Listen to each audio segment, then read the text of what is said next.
This is Law Bites, a podcast with Michael Geist.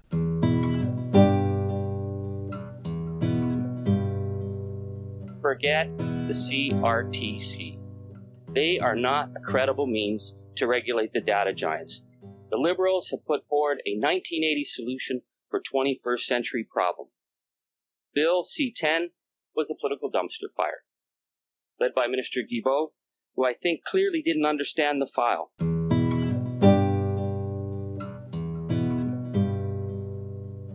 NDP Member of Parliament Charlie Angus has been a consistent and persistent voice on digital policies since his election to the House of Commons in 2004. He was one of the first MPs to seriously consider user rights within Canadian copyright law, a vocal supporter of net neutrality and more affordable wireless services, and a leading advocate for privacy protection and social media regulation. Last week, Angus called a press conference to unveil his 6-point plan for digital policy, which emphasized accountability, privacy reform, and algorithmic transparency. Along the way, he derided the government's Bill C-10 efforts as a political dumpster fire and voiced support for the creation of a new officer of parliament charged with responsibility for social media regulation. Charlie Angus joins me on the podcast this week to reflect on the failed Bill C-10 and C-11, his concerns with the online harms consultation, and his hopes for the coming parliamentary session.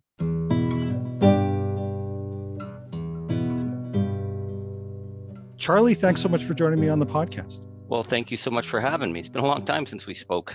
It has been a long time. And actually, as I was thinking about the chance to speak again, I was thinking about really the first time that I think we met. That was now many, many years ago during some of the early days of copyright reform in Canada. You were, of course, a really experienced musician, but a relatively new member of parliament. I was a relatively new prof too. And you became really, I think, one of the very first MPs to actively question what had been long-standing lobbying claims with respect to copyright reform. And of course, ultimately emerged as a leading voice for a more balanced approach. And I can recall that, you lamented at times about how poorly understood some of those copyright issues were. Now, I want to dive into a whole bunch of digital policy issues, but given some of your recent criticisms, is there a bit of almost deja vu here when it comes to digital policy? Well, Michael, you're speaking with a recovering digital idealist.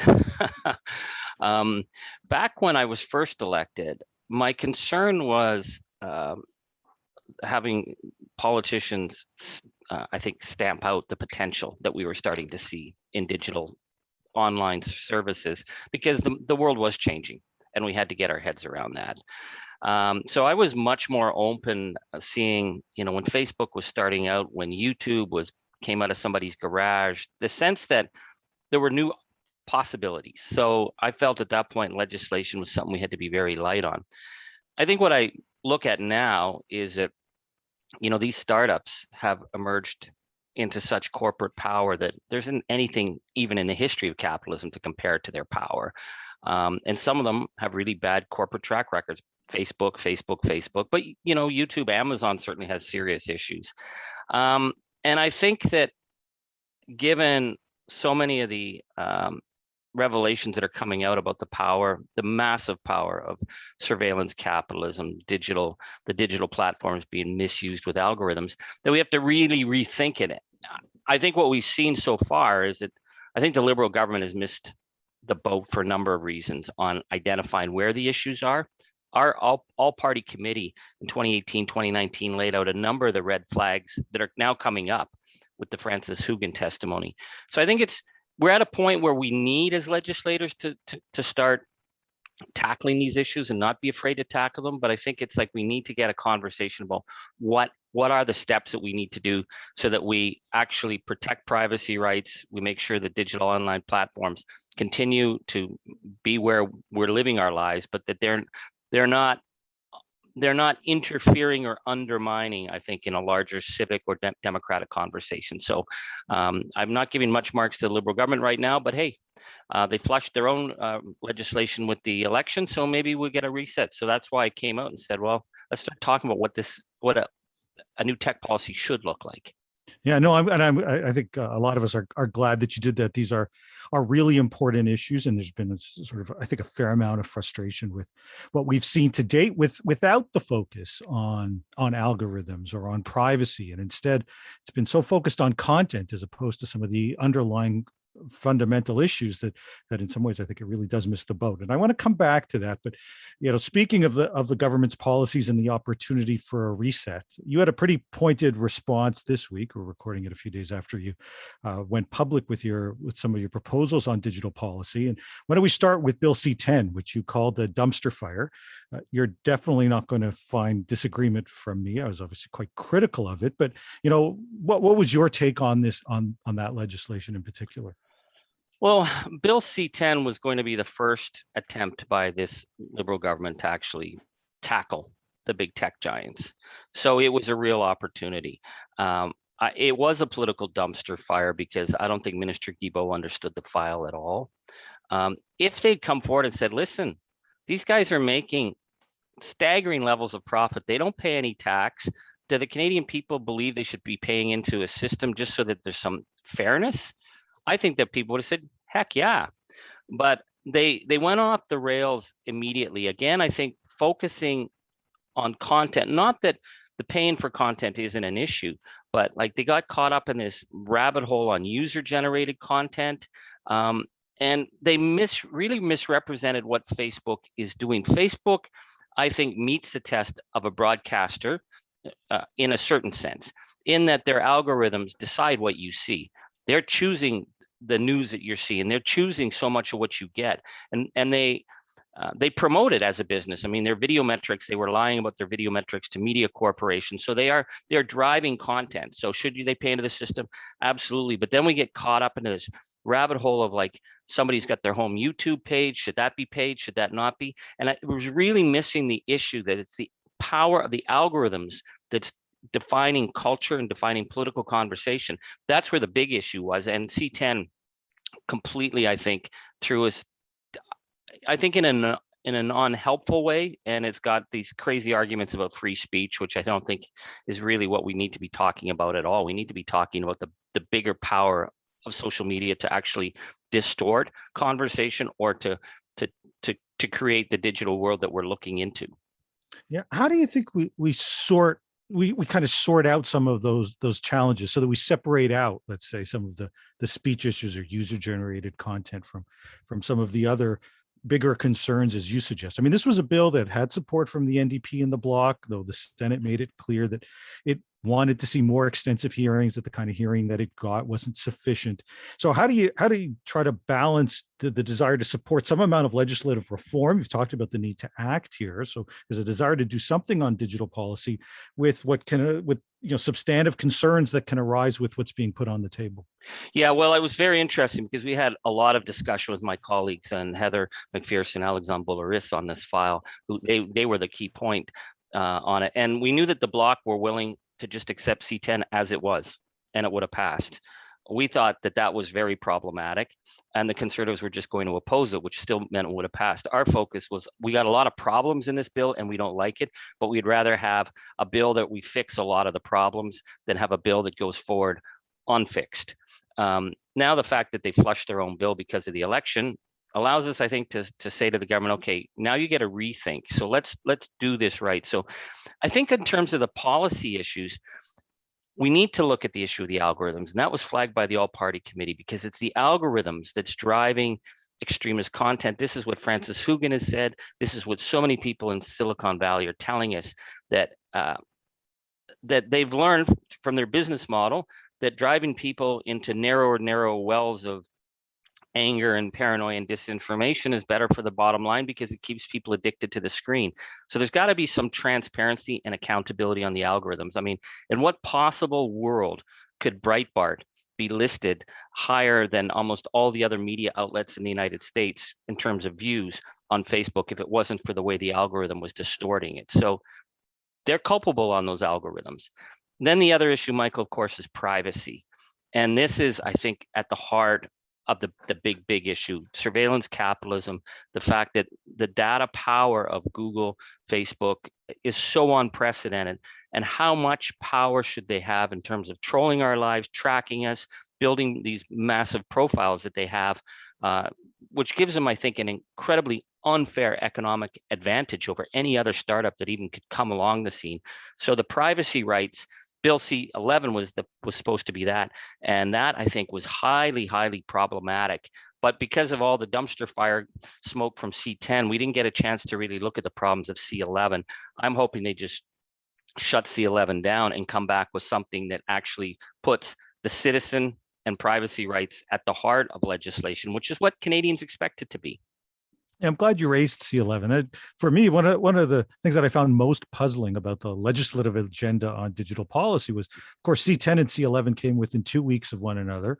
C-10 marched ahead, even in the face of the kind of public opposition and concern that arose. And C-11 was really left to die. I mean, it was only raised a couple of times in the House of Commons. It never went to committee.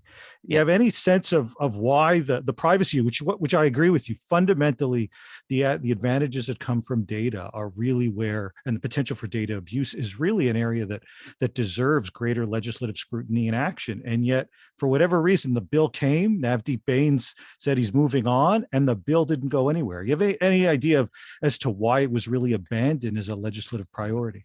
Well, Michael, one thing I was wondering, I mean, it was very interesting to see the privacy commissioner come out so strongly against it and say this is basically a threat to privacy. It's not going to protect privacy.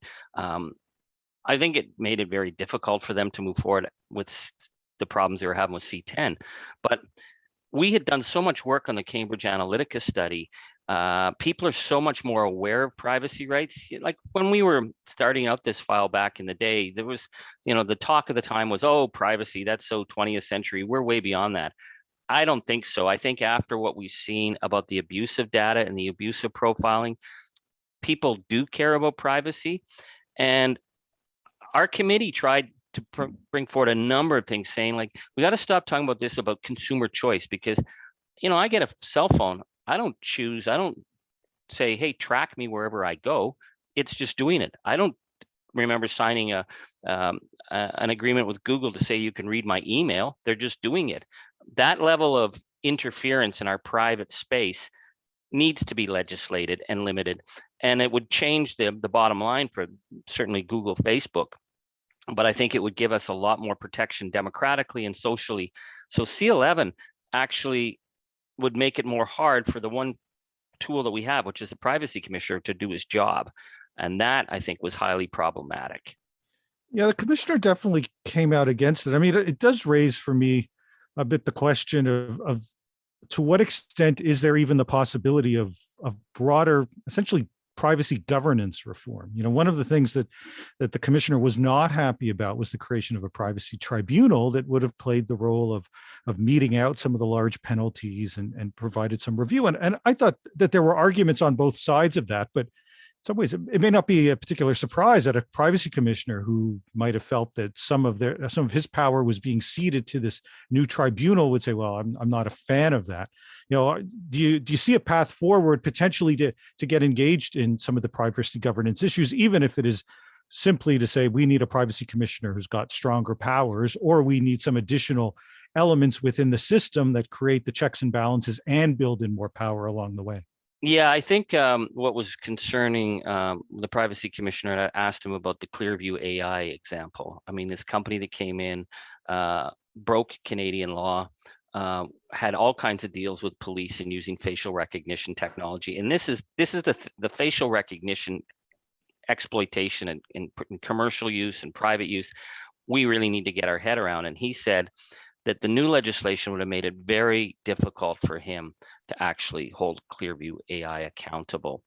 I've got a lot of faith in the privacy commissioners because I think they've done extraordinary work provincially and federally. And it was our Elizabeth Denham, when she was the privacy commissioner in Canada in 2008, she identified the loophole that led to the Cambridge Analytica scandal. So these are highly qualified, highly dedicated people.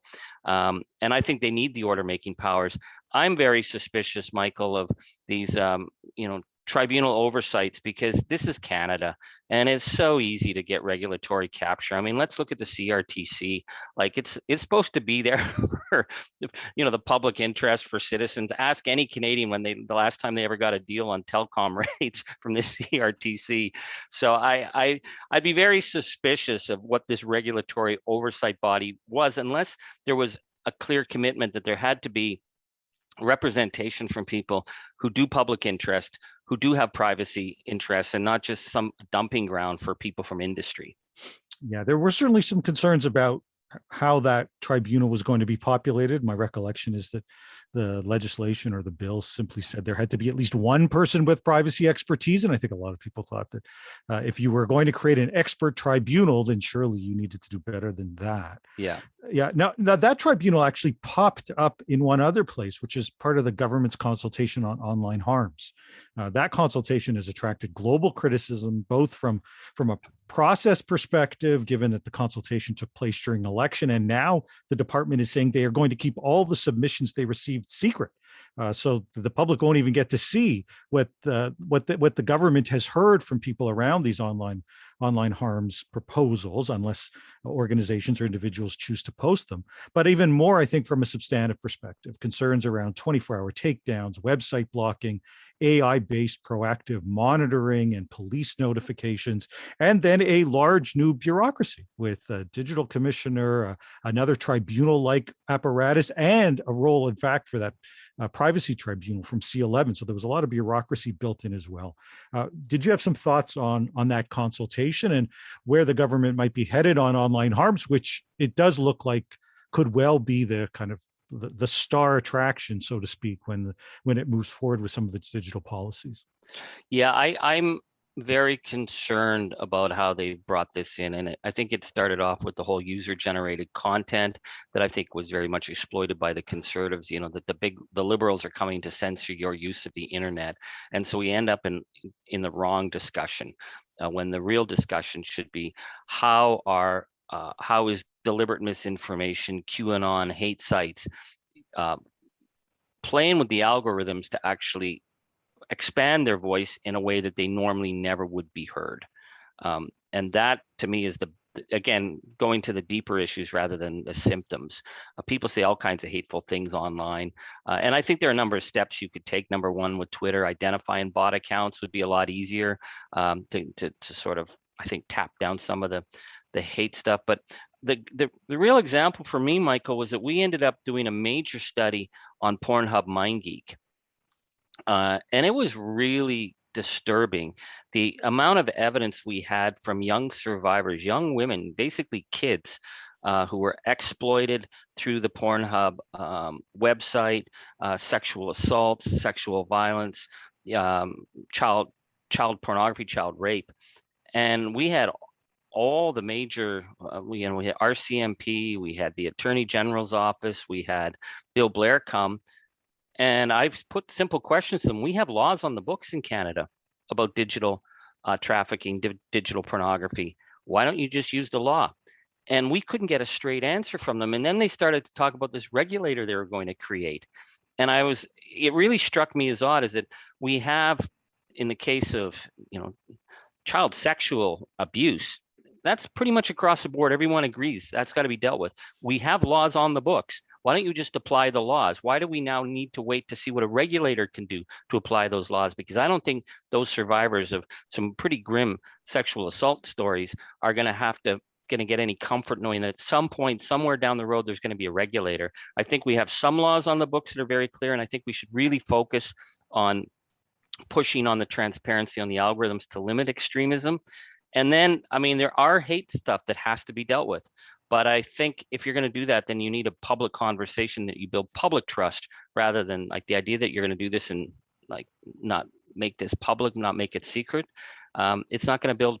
If the public doesn't buy in, you're going to lose. Yeah, no, I think there is a lack of trust in this consultation in particular, and a number of people, if you read some of the submissions, have raised exactly the issue that you just pointed to, that we are, if the scope of this is to deal with illegal forms of content, and there are already laws on the books, then shouldn't we be looking at what is stopping applying those laws as opposed to saying we've got, in a sense, start from scratch. Now, I have to say, I had Taylor Owen on my podcast last week, and you two really are sounding very similar in terms of both your concerns with where the government's been headed on digital policy as well as on some of the proposals. And so he argued similarly that the government's been focused on symptoms, on speech regulation, rather than the foundational problems, and pointed to, as you have, things like privacy, algorithmic transparency, accountability, as well as, I should note, competition law. I Yes. guess I'd love for you to unpack even a little bit more as you put forward some of your proposals, what you would see as a more effective approach as opposed to the one that we've seen so far. Well, the competition angle is certainly huge. I've always been of the belief that as a much smaller economic power taking on the competition powers of a massive Silicon Valley company will bring in a lot of trade battles. But I'm thinking in the United States they're going to have to start moving towards antitrust. Certainly with the behavior of Facebook, it's outrageous that they have Instagram, WhatsApp, and Facebook. That alone is needs to be broken up. But I think we've shown really goodwill in Parliament. If you and I encourage the listeners to the podcast to check out the parliamentary investigations we did in Facebook and Cambridge Analytica. In my 17 years in Parliament, it was the one time where I felt that all parliamentarians from each party worked together. We actually had pre-meetings, which never happens in Parliament. We it's always my gang versus your gang, but we realized we were dealing with something so much bigger than us and trying to get our head around Facebook and trying to explain it in a way that people understood. Because, Michael, I'm not a tech guy, but people believe big data is like, I can go up into the cloud and take my data and put it in a box and bring it home.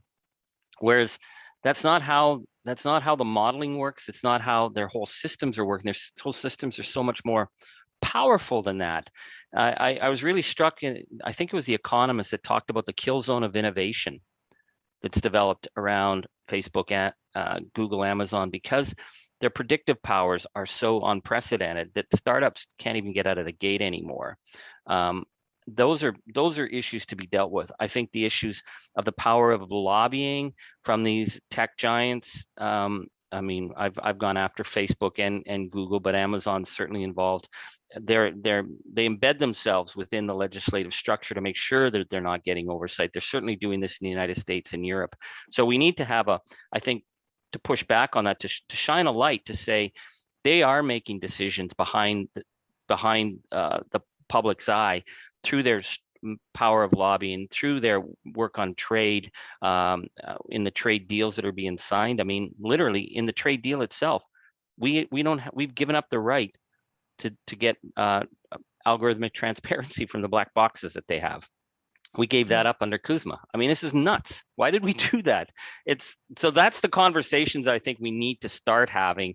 And I don't know if it's as healthy to say, to tell someone, listen, buddy, next time you say something dumb on Facebook, it's going to get taken down. I don't believe it is, but to have that conversation is not really the conversation we need about having a tech policy in the 21st century that protects democratic rights of citizens.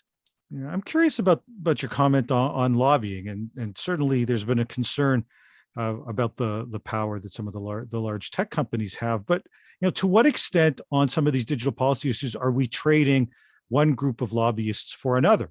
As you were actively involved and still actively involved on some of the telecom issues, where it's a sense the big telecom players have got their way either at the CRTC or within government. And when I think on C10, it was quite clear that there were a number of groups from the cultural sector that clearly had the ear of the heritage minister and were dominant there when it came to lobbying, clearly over the objections that many people were raising. So, is there a little bit of musical chairs here where we've got several different powerful groups, and it may vary who has the ear of government, but the one consistent aspect it sometimes feels like is that the broader public interest can sometimes get lost on these issues? Well, certainly there is always a lot of jockeying going on in Ottawa.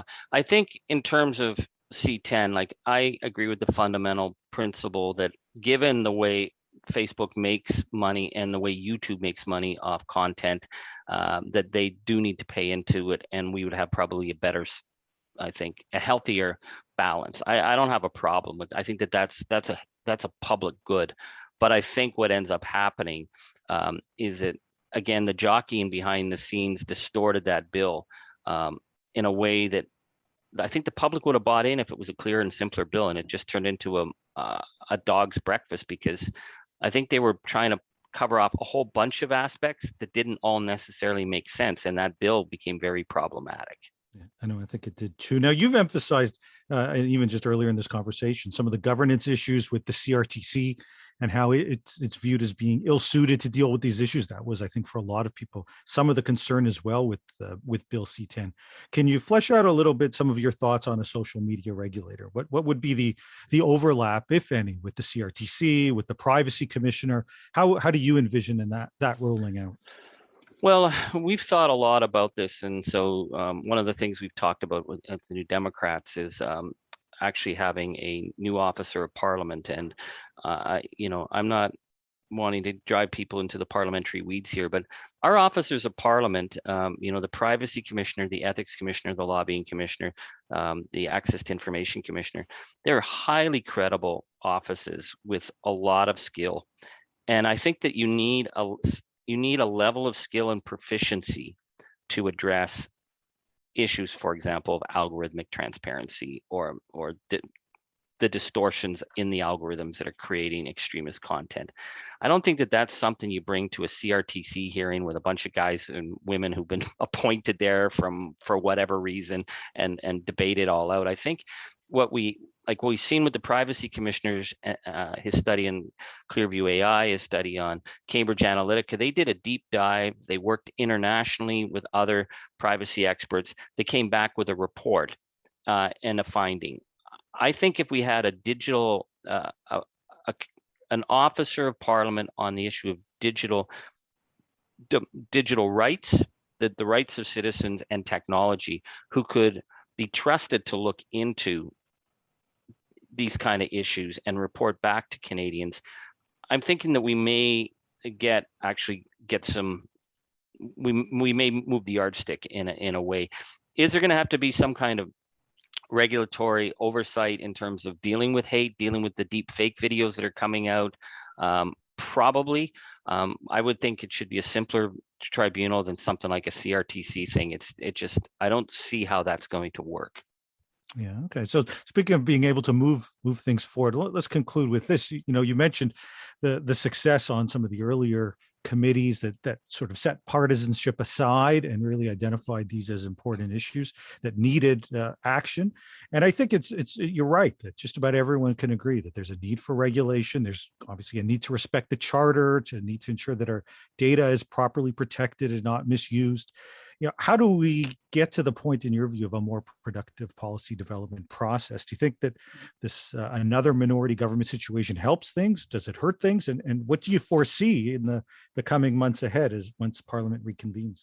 Well, I certainly think that a minority parliament does work because it forces checks and balances on government. I think, again, I keep going back to the work we did at the Privacy Committee in 2018, 2019, before the election, that we were studying some very cutting edge things. I felt that there was a point where the Canadian parliamentarians were way more out in front on some of these tech issues than any of the other jurisdictions, even including the UK, which was very focused on disinformation. And we bring those recommendations to government. We ask for a response, but I think they see it through political lenses and don't end up working on our recommendations. I would like to see a standing committee on digital files with a frame that we're talking about the democratic and civic rights of citizens participating in a digital realm. We have to start looking at issues on facial recognition technology. What is it? What is it good? Is it bad? What is it going to do? The issues of Facebook and Google, their massive market power, it's not going to go away. I think that there is a way to do this beyond the partisan nature of the political realm, but it really means government has to actually sit down and say, yeah, we recognize there are some issues that have to be addressed, and this is what we can do. And then the other thing I'd end on, Michael, is, because of the work we were doing in the Canadian Parliamentary Committee, we had reached out to the UK parliamentary committee that were doing the Cambridge Analytica investigation, because there were people they couldn't get to testify because they were in Canada, but we could get them to testify in Canada. And it was the first time ever where you actually had parliaments in different jurisdictions trying to work together to get some common answers. And that worked towards the International Grand Committee, which has met 3 or 4 times now in Dublin, Ottawa, Washington, London, to try and bring international parliamentarians together to say these, like, it's much better, I think, if we have an international standard for digital rights and technology than we're carving up the internet into all our own domestic jurisdictions. And I'm hoping that that international work could result in sort of broader treaties on democratic rights. So a lot to be done both domestically, but internationally as well. And I think it's quite certain, based on your many years on Parliament Hill, that you're going to be at the center of much of those discussions when it comes to those digital issues. Charlie, thanks so much for joining me on the podcast. Well, thank you so much.